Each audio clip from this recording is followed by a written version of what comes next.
Hi guys, welcome to another episode of the Money Garden. So today it's Wednesday, and this is an interesting topic that I really wanted to cover, and I'm gonna be very honest. This has been sitting on my desk for a while and in my head, and I was wondering should I go here? But really it's been sitting on my heart as well, and I think we do. I think we need to go here because I think it's important and it's reality. So the title today is talking about why good women make bad bosses. And I know every single woman just cringes, right? Because either, first of all, if you have come long enough and you are honest enough with yourself, and if you're ever in leadership position, then there's inevitable that you didn't make some leadership mistakes. I believe every single one of us makes it, and that's the good scenario. Bad scenario is when you were subjected to somebody else just because of their incompetency or their insecurities or whatever other reasons why we might battle. We take it out on our employees. So this is actually an article I came across, and it's by Susie Welch, and she wrote this article in the O magazine. And some of you that follow me, you guys know I'm a really, really big fan of Oprah and a lot of the books or her magazine or the things that she recommends. And so she talks about, so what are the two major mistakes that women bosses make? And the two major mistakes are, number one, they either go into one of the two directions. One, either they become the so-called ice queen boss, or the other one, the second, is they either become the good mother nature, the boss. And so what happens in the first scenario, as the title says, ice queen, right? So first I want to say this: both scenarios at the core have the same fundamental problem, is that it's mismanaging the emotional distance between you as the leader and the people that are in your care. So the ice queen boss, and a lot of women make this mistake. That I was definitely guilty of it in the very, very first years, early on in my career. As soon when I got some leadership responsibilities, I wanted to be taken seriously by my peers, by my bosses, even by my friends at home. Somehow I thought that if I'm gonna be just very, very, very serious, business all the time, always business suits, never get too close, somehow that's gonna make me be taken more seriously. And later I found out that I could not have been more wrong, or that could not have been further from the truth, because basically you're not able to develop any kind of emotional connection with your employees, and that's a problem, because they will not lead you. True leadership is when people follow you because they want to, not because they have to. Only because they have to, that's a problem. When your employees, they listen to everything you say and they execute because they fear you, that's a problem. You don't want them to fear you. There is no inspiration in fear. So you have to be very, very careful. And I made that mistake.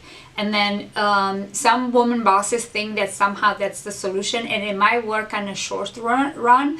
You might get some promotions because your other male bosses, or they might think that you can handle the pressure because you're tough and you're strong.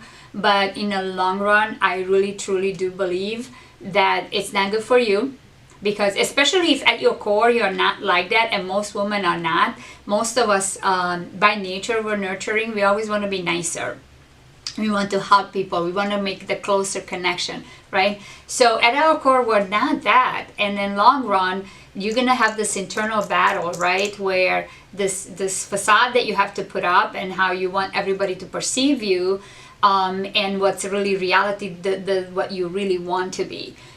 So again, it's mismanaging the emotional distance. Long run doesn't work.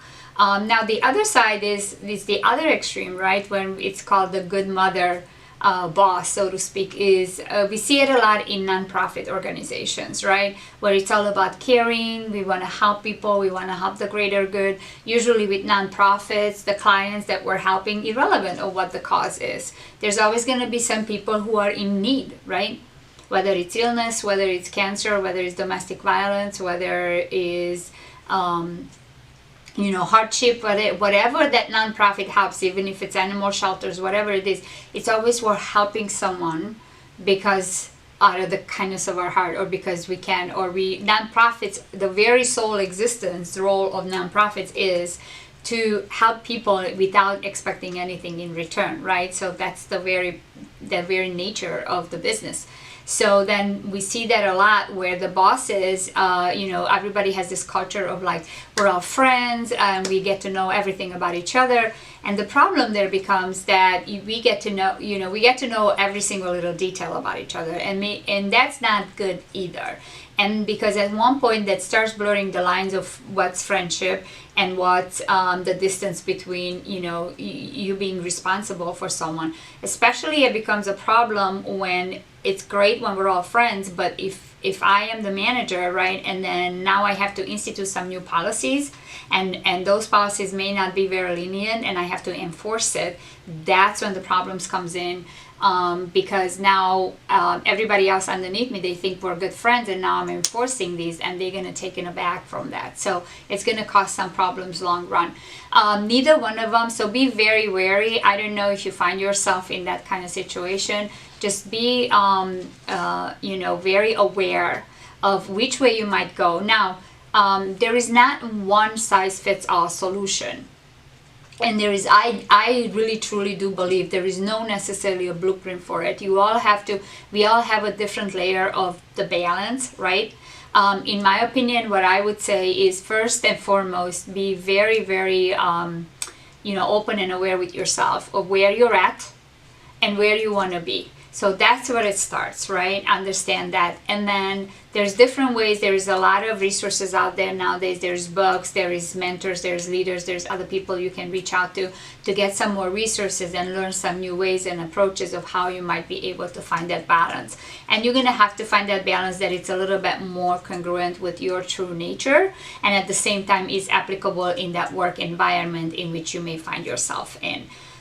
So I don't know necessarily that there is a blueprint strict, but I would say is strive for balance if you find yourself either in a ice queen scenario or the good mother scenario, because long term in a working environment, they both could be detrimental, both not only to your success but to those around you as well, and it just doesn't serve anyone. So it's part of good leadership. It's part of good leadership. So hope that helps you guys.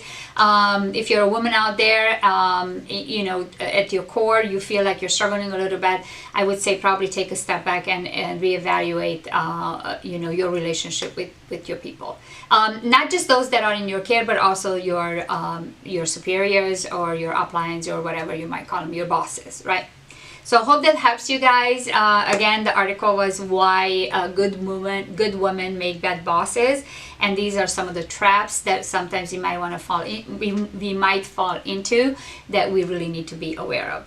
Hope that helps you guys. Thank you so much for watching. As always, please leave a comment, questions, and we will see you on Friday.